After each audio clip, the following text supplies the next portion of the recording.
Sim, a única pergunta que fica na cabeça da gente é: como chegamos a esse ponto? Se você olha para a direita, tem Lula. Se você olha para a esquerda, tem Alexandre de Moraes. Se você olha para frente, tem a Janja. Basicamente, a gente se sente completamente impotente perante a tudo que está acontecendo. E vamos lá. Você não precisa gostar do Bolsonaro, você não precisa ter feito campanha para ele, ser bolsonarista, nada disso. Mas o que eu vou dizer agora não é para quem concorda com ele, mas para você que talvez não está entendendo o que está acontecendo. Afinal de contas, o que tem a ver Bolsonaro Moraes com a sua vida? Eu vou te explicar. Basicamente, nós temos hoje um cenário em que um ex-condenado é presidente da República e um ex-presidente da República pode se tornar um condenado. E mesmo que você tenha suas divergências com o Bolsonaro, vai aqui alguns pontos para você pensar. Não precisa concordar não, mas pensa aí. Ele nesse momento está proibido de falar com embaixadores, proibido de usar rede social, sofreu busca e apreensão na sua casa, encontraram aí incríveis $14 mil, usando tornozeleira eletrônica e é obrigado a ficar em casa do 19 às 7 horas da manhã. E está proibido de falar com o próprio filho, Eduardo. Aí vem os meus pontos.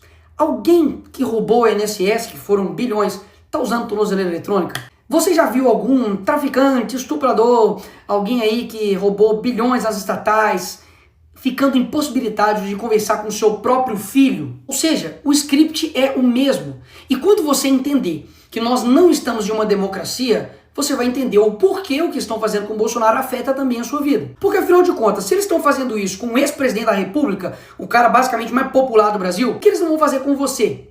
Que é digamos, um mero cidadão. Pastor, um estudante, uma pessoa que tem opiniões na rede social, você que é jornalista, empresário, e aí? O que vai acontecer com você? Vamos colocar mais uma vez aqui os pingos nos is. Bolsonaro, como alguns eu ouvi falar aí da esquerda, não está sendo condenado pelo que ele fez na pandemia. Não. Ele não está sendo condenado por corrupção. Não. Ele literalmente está sendo condenado por uma tentativa de golpe.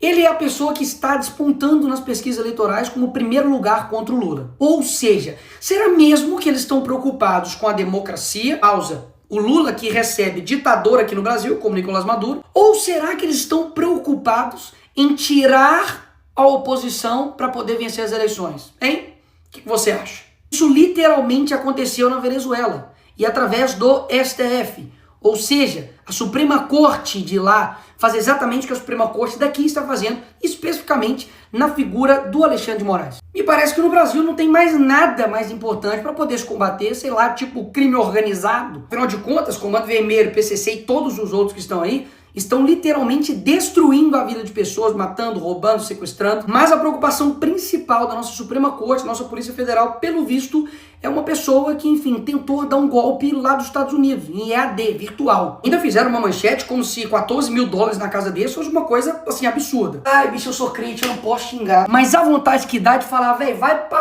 Porque nós tivemos agora, na história recente do Brasil, corruptos com malas e malas e malas de dinheiro na casa. E o que aconteceu com esses caras?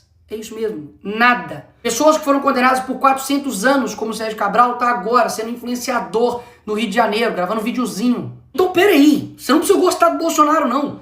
Mas, pô, falar comigo que o que tá sendo aí possível de condenação dele, 43 anos de cadeia, é algo razoável? Fazer isso daqui com uma pessoa só porque aí tem vários indícios, possibilidades de golpe, que, convenhamos aqui, teve uma arma apreendida. As pessoas que estavam lá, sei lá, a faixa etária era de 50 a mais. É óbvio que é errado, já deixei claro várias vezes aqui, errado quebrar, errado depedrar, e as pessoas têm que pagar por isso. Agora, meter 17 anos em um cara que pegou lá a bola do Neymar autografada, 17 anos, galera. Você pode achar que isso é mentira, mas não, pesquisa aí, duvida do Nicolas. A Débora, que com um batom escreveu perdeu mané. Então essas mesmas pessoas que estão usando a palavra democracia para poder aplicar penas desproporcionais a cidadãos comuns que nunca cometeram um crime antes na vida deles, vão até a casa do Bolsonaro e quer pintar nele um crime de golpe de Estado. Sabe o que é golpe?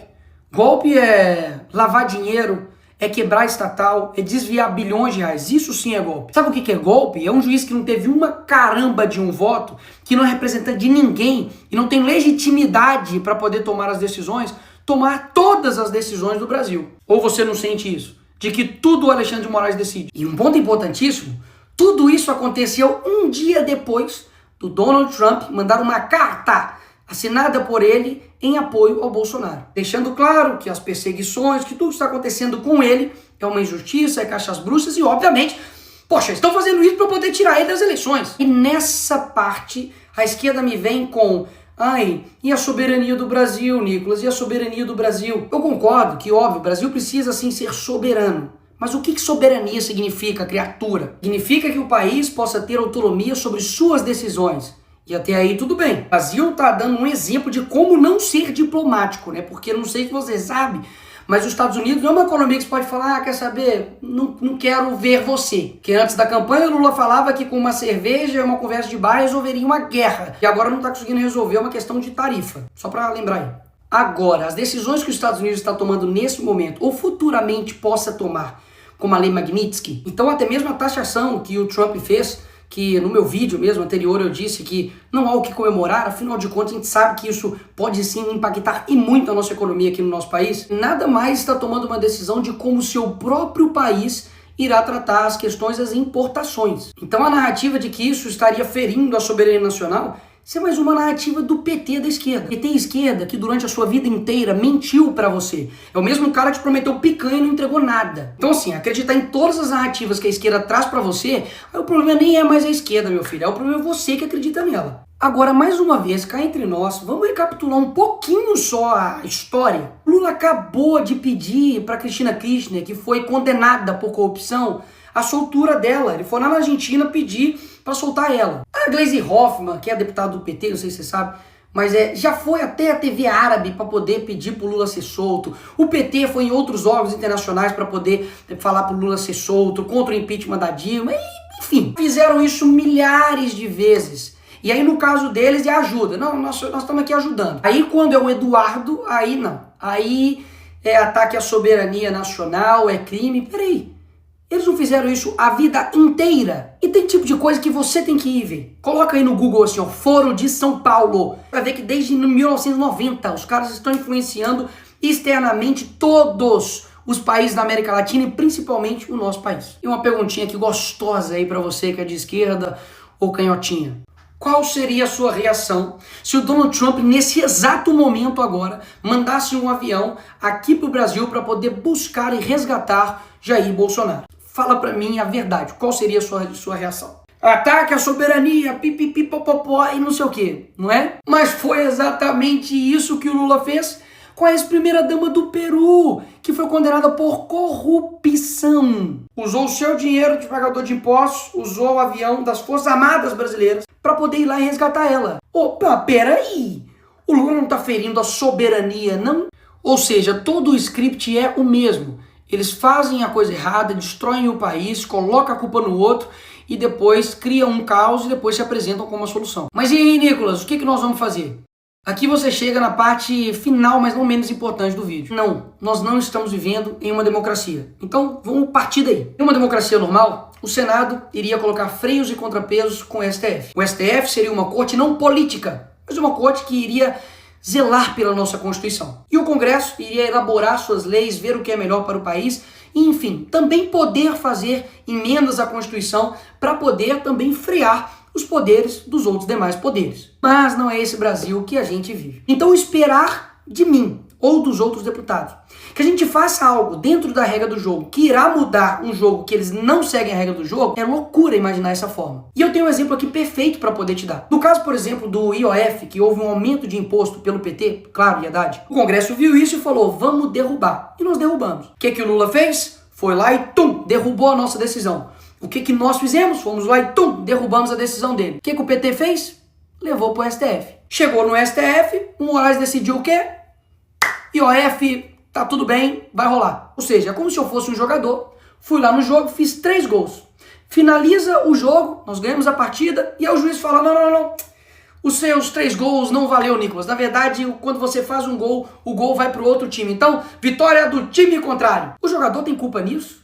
Ele tem culpa de que um juiz está extrapolando por completo a sua competência? Não é falta de competência, de vontade, nem de garra, nem de luta de nenhum dos jogadores. Basicamente porque nós temos um juiz que tem superpoderes. Rui Barbosa poderia ressuscitar e defender que seja Bolsonaro ou a direita ou o Congresso ou o Parlamento que não resolveria. Então é isso, Nicolas. Nós temos uma ditadura e lascou. Não. Mas tem uma coisa valiosa que eu aprendi com o Olavo, que é o seguinte: quando a sua ânsia de agir é maior do que a sua ânsia de entender, a sua ação sempre vai ser incompreensível. Toda tirania, ela vai dobrando a aposta. E eu confesso que eu estou extremamente preocupado com o nosso país. Basicamente, ou vai surgir um novo Brasil, ou a gente vai virar, de fato, Coreia do Norte. O que nós podemos fazer para poder mudar essa situação? O primeiro passo, de fato, é você entender. Entender de que existe uma pessoa, basicamente, que chama-se Alexandre de Moraes, que está desbalanceando a nossa democracia. Então, Nicolas, o que você sugere? Eu confesso que muitas das vezes eu não sei. Mas uma coisa eu sei: que desistir, parar de lutar, parar de falar, parar de gravar vídeo, parar de comunicar com vocês,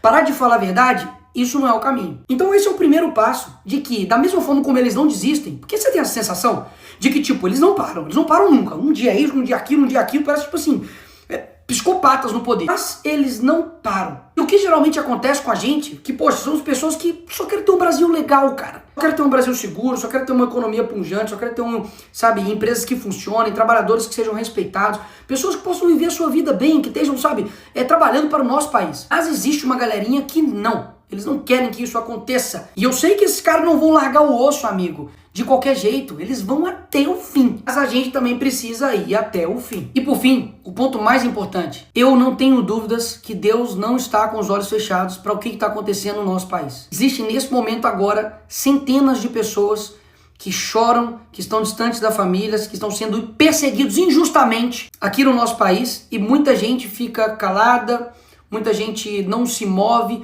usa isso como um jogo político para poder, enfim, lutar pelos seus interesses. Mas eu não tenho dúvidas que podem ter juízes com muito poder, mas eles não têm todo o poder. Então eu te chamo agora não somente para poder tomar ação naquilo que de fato seja necessário. Seja, por exemplo, ir para a rua, seja, por exemplo, compartilhar um vídeo, seja, por exemplo, fazer a política no seu dia a dia, alcançar pessoas que nós não alcançamos, mas principalmente para que você tome uma decisão individual de você de fato se tornar uma pessoa mais próxima de Deus, para você ter um caráter mais parecido com Jesus e dessa forma você mudar o seu país. Porque tudo que eles mais odeiam é um país que se aproxima de Deus, de verdade, não somente de fala, mas de verdade. E muitas das vezes, quando a gente vê tudo isso acontecendo, a última coisa que a gente faz é orar. A gente reclama, xinga, enfim, faz vídeo, faz um monte de coisa, mas a última coisa que a gente faz é apresentar isso para quem realmente está no comando de tudo. E eu quero lembrar vocês de que os hebreus ficaram 400 anos escravizados no Egito. Deus levanta Moisés, ele enfrenta Faraó, vem praga, o povo sofre,